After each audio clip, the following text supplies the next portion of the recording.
Hi friends, welcome to my channel. అధికారి స్థాయి పోస్టులకు జాబ్ నోటిఫికేషన్ రిలీజ్ అయిందండి. అది కూడా భారీ జీతం 75,000తో. అండ్ మీకు ఎటువంటి ఎక్స్పీరియన్స్ కూడా అవసరం లేదు. పర్మనెంట్ జాబ్స్ అండ్ సొంత రాష్ట్రంలోనే పోస్టింగ్ ఉంటుందన్నమాట. సో కంప్లీట్ జాబ్ డీటెయిల్స్ అన్నీ కూడా డైరెక్ట్ సైట్కి వెళ్ళి క్లియర్గా చెక్ చేద్దాము. కాబట్టి వీడియో ఎక్కడ మిస్ కాకుండా లాస్ట్ వరకు చూడండి ఫ్రెండ్స్. దీనికోసం మనం వెళ్ళాల్సిన వెబ్సైట్ ఏంటంటే nhp.org.in. ఈ వెబ్సైట్కి వెళ్తే మనకి నోటిఫికేషన్ ఉంటుందండి.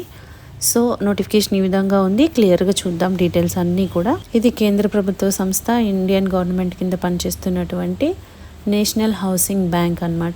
ఇది మనకి నోటిఫికేషన్ రిలీజ్ చేస్తున్నారు. డీటెయిల్స్ అన్నీ కూడా క్లియర్గా చెక్ చేద్దాము. చాలా రకాల పోస్టులకు ఇస్తున్నారండి. General manager scale 7, project finance assistant, general manager scale 5 credit, deputy manager scale 2 credit, assistant manager scale 1, chief economist on contract are deputation. ఈ పోస్ట్ మాత్రం కాంట్రాక్ట్ బేసిస్లో ఉంది. Protocol officer Delhi on contract basis, application developer on contract, senior project finance officer on contract basis and project finance officer on contract basis. అంటే కొన్ని contract బేసిస్లో కొన్ని ఇస్తున్నారు and నార్మల్వి కొన్ని రెగ్యులర్ పోస్టులు కొన్ని ఇస్తున్నారు అనమాట. సో డీటెయిల్స్ అన్నీ కూడా క్లియర్గా చెక్ చేద్దాము. కూడా ఇండియన్ నేషన్స్ ఎవరైనా కూడా అప్లై చేసుకోవచ్చు అండి. మీకు ఇది మోడ్ ఆఫ్ అప్లికేషన్ అనేది ఆన్లైన్లో మాత్రమే ఉంటుంది. దీనికి www.nhp.org.in దీనికి వెళ్ళి మనం అప్లై చేసుకోవాలన్నమాట. లాస్ట్ డేట్ మీకు 19th జూలై వరకు కూడా టైం ఉంది ఫ్రెండ్స్. సో ఈలోపు మీరు అప్లై చేసుకోండి వెళ్ళి. అండ్ దీనికి ఇంపార్టెంట్ డేట్స్ ఇచ్చారు చూడండి. వెబ్లో మీకు ఆన్లైన్లో సబ్మిషన్ డేట్కి 29th జూన్ నుంచి స్టార్ట్ అయిందండి. లాస్ట్ డేట్ 19th జూలై వరకు కూడా ఉంది. సో డౌన్లోడింగ్, ఇంటర్వ్యూ డీటెయిల్స్ ఇవన్నీ కూడా తర్వాత వెబ్సైట్లో మెన్షన్ చేస్తామని చెప్తున్నారనమాట. ఇక్కడ పోస్ట్ వైజ్గా డీటెయిల్స్ అన్నీ క్లియర్గా చెక్ చేద్దామండి. ఇక్కడ వివిధ రకాల పోస్టులు ఇస్తున్నారు అండ్ కేటగిరీ వైజ్గా కూడా మెన్షన్ చేస్తున్నారనమాట. General manager, assistant general manager, deputy manager, assistant manager, ఈ విధంగా స్కేల్ని బట్టి కూడా మెన్షన్ చేస్తున్నారు ఇక్కడ మీరు క్లియర్గా. ఫస్ట్ నేను ఇక్కడ అసిస్టెంట్ మేనేజర్ స్కేల్ 1 గురించి మాట్లాడదామండి. ఇది మనకి 18 పొజిషన్స్ ఉన్నాయి అండ్ అందులో మీకు అన్రిజర్వ్డ్ 6 ఉన్నాయి, SC 4, OBC 5, EWS 3 అన్రిజర్వ్డ్ ఉన్నాయి. కాబట్టి ఏ కేటగిరీ వాళ్ళైనా కూడా అప్లై చేసుకోవచ్చు. అదేవిధంగా కాంట్రాక్చువల్ పోస్టులు కూడా మీకు కేటగిరీ వైజ్గా మెన్షన్ చేస్తున్నారు. మీకు ఇంట్రెస్ట్ ఉన్న వాళ్ళు అది కూడా చెక్ చేసుకోవచ్చు. టోటల్ నెంబర్ ఆఫ్ వేకెన్సీస్ 48 ఉన్నాయండి. దీనికి ఎలిజిబిలిటీ ఏంటంటే ఇండియన్ సిటిజన్స్ ఎవరైనా కూడా అప్లై చేసుకోవచ్చు అండి. ఏ స్టేట్ వాళ్ళైనా కూడా అప్లై చేసుకోవచ్చు. అండ్ మీకు ఏజ్ లిమిట్కి వస్తే ఇక్కడ క్లియర్గా ప్రతి పోస్ట్ వైజ్గా మెన్షన్ చేస్తున్నారనమాట.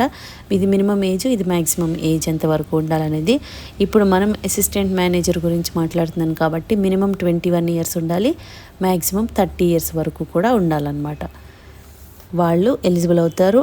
అండ్ మీకు ఏజ్ రిలాక్సేషన్ కూడా ఉందండి. SC ST వాళ్ళకి 5 ఇయర్స్ ఎక్స్ట్రా ఉంది, OBC వాళ్ళకి 3 ఇయర్స్ ఉంది. అదేవిధంగా డిజబిలిటీస్ ఉన్న వాళ్ళకి మళ్ళీ కేటగిరీని బట్టి ఇస్తున్నారు, మీరు చెక్ చేసుకోండి. ఎక్స్ సర్వీస్ మ్యాన్కి కూడా ఉంది 5 ఇయర్స్. ఈ విధంగా ఏజ్ రిలాక్సేషన్ అనేది చెక్ చేసుకోవాలి. మినిమం ఎడ్యుకేషనల్ క్వాలిఫికేషన్ ఏంటంటే ప్రతి పోస్ట్కి కూడా ఇక్కడ మెన్షన్ చేస్తున్నారు. అయితే నేను ఇప్పుడు అసిస్టెంట్ మేనేజర్ది మాత్రం చెప్తానమాట. అసిస్టెంట్ మేనేజర్ ఉన్నారు కదా, అక్కడ మీకు qualification full time bachelors degree in any discipline అంటున్నారు. విత్ 60% మార్క్స్తో రావాలండి. మీకు 60% మార్క్స్తో బ్యాచిలర్స్ డిగ్రీ ఉన్న వాళ్ళు ఎవరైనా కూడా అప్లై చేసుకోవచ్చు. And SC ST PWD candidates ఎవరైతే ఉన్నారో వాళ్ళకి 55% వస్తే చాలన్నమాట. అండ్ మీకు no prior experience is required, అంటే ఎటువంటి ఎక్స్పీరియన్స్ కూడా అవసరం లేదనమాట. అయితే స్కిల్స్ అనేవి communication skills, written and oral, analytical ability ఇవన్నీ కూడా మీకుంటే సరిపోతుంది ఆ స్కిల్స్. సో రిమైనింగ్ వాటికి మీరు చెక్ చేసుకోండి ఫ్రెండ్స్. రిమైనింగ్ పోస్టులకి మీరు చెక్ చేసుకోండి ఫ్రెండ్స్. అవన్నీ కూడా నేను ఇప్పుడు చెప్పడం లేదు. మీకు ఎక్స్పీరియన్స్ ఉండి మీ క్వాలిఫికేషన్ ఉంటే మీరు అప్లై చేసుకోవచ్చు అనమాట. మీకు సెలక్షన్ ప్రాసెస్ ఎలా ఉంటుందంటే అసిస్టెంట్ మేనేజర్ కదా మనం అనుకున్నది. సెలక్షన్ ప్రాసెస్ అనేది మీకు ఫేజ్ 1లో ఆన్లైన్ ఎగ్జామ్ ఉంటుందండి. దానిలో మీకు reasoning and computer aptitude 45 questions ఉంటాయి, 60 మార్క్స్ ఉంటుంది. ఇంగ్లీష్ అండ్ హిందీలో పేపర్ ఉంటుందన్నమాట. అండ్ నెక్స్ట్ టాపిక్ జనరల్ అవేర్నెస్లో 50 మార్క్స్కి, ఇంగ్లీష్ లాంగ్వేజ్లో 30 మార్క్స్కి, క్వాంటిటేటివ్ యాప్టిట్యూడ్లో 60 మార్క్స్. మీకు ఓవరాల్గా వచ్చి 200 మార్క్స్. క్వశ్చన్ పేపర్ 3 hours ఉంటుందన్నమాట. ఇంగ్లీష్లో మళ్ళీ మీకు ఎస్సే రైటింగ్ అనేది ఉంటుందండి ఇంగ్లీష్ లాంగ్వేజ్లో. అది కూడా మీకు 25 మార్క్స్కి ఉంటుంది. 30 minutes టైం ఇస్తారు. అది డిస్క్రిప్టివ్ క్వశ్చన్. అది డిస్క్రిప్టివ్ టైప్ అనమాట. ఈ పైన 4 టాపిక్స్ అనేవి ఆబ్జెక్టివ్ టైప్లో ఉంటుంది. Objective type and descriptive type first ఫేజ్లో ఎగ్జామ్ ఉంటుంది. అదేవిధంగా ఫేజ్ 2లో ఇంటర్వ్యూ ఉంటుంది. ఫేజ్ 1 క్వాలిఫై అయిన వాళ్ళకి ఫేజ్ 2కి ఇంటర్వ్యూకి పిలుస్తారనమాట. దాన్ని బట్టి మీకు మెరిట్ లిస్ట్ అనేది తీసుకుంటారండి. పే స్కేల్ ఎలా ఉంటుందంటే మనకి ఇప్పుడు అసిస్టెంట్ మేనేజర్ చూస్తున్నాం కాబట్టి పే స్కేల్ 1 మీకు బేసిక్ పే 36,000 నుండి మీకు 63,840 వరకు ఉంటుందన్నమాట బేసిక్. దీనికి మీకు అలవెన్సెస్ అన్నీ కూడా కలుపుకొని 75,000 వరకు వస్తుందండి శాలరీ. అప్లికేషన్ ఫీజు ఎలా ఉందంటే SC ST PWBD candidates 175 rupees pay చేయాలండి. Other than SC ST PWD remaining general వాళ్ళు ఓబీసీ అందరూ కూడా 850 రూపీస్ అనేది పే చేయాలన్నమాట. ఎగ్జామినేషన్ సెంటర్స్ కూడా మనకి హైదరాబాద్ ఉంది, విశాఖపట్నం ఉందండి. సో తెలుగు రాష్ట్రాల వాళ్ళు అక్కడ రాసుకోవచ్చు ఎగ్జామ్ అనేది. సో మీకు ఎలా అప్లై చేయాలి అంటే ఇక్కడ క్లియర్గా మెన్షన్ చేస్తున్నారు. ఆన్లైన్లో మీరు అప్లికేషన్ రిజిస్ట్రేషన్ చేసుకోండి. ఫస్ట్ మీరు రిజిస్ట్రేషన్ చేసుకోవాలి, తర్వాత ఫీ పే చేయాలి, తర్వాత డాక్యుమెంట్స్ స్కాన్ చేసి అప్లోడ్ చేయాలన్నమాట. ఈ విధంగా ఉంటుంది.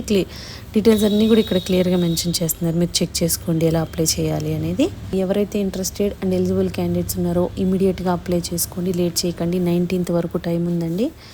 నేను ఓన్లీ ఎక్స్పీరియన్స్ లేని పోస్టులకు మాత్రమే చెప్తున్నాను. అది కూడా అసిస్టెంట్ మేనేజర్ స్కేల్ 1 పొజిషన్స్ అనమాట. సో మీరు చెక్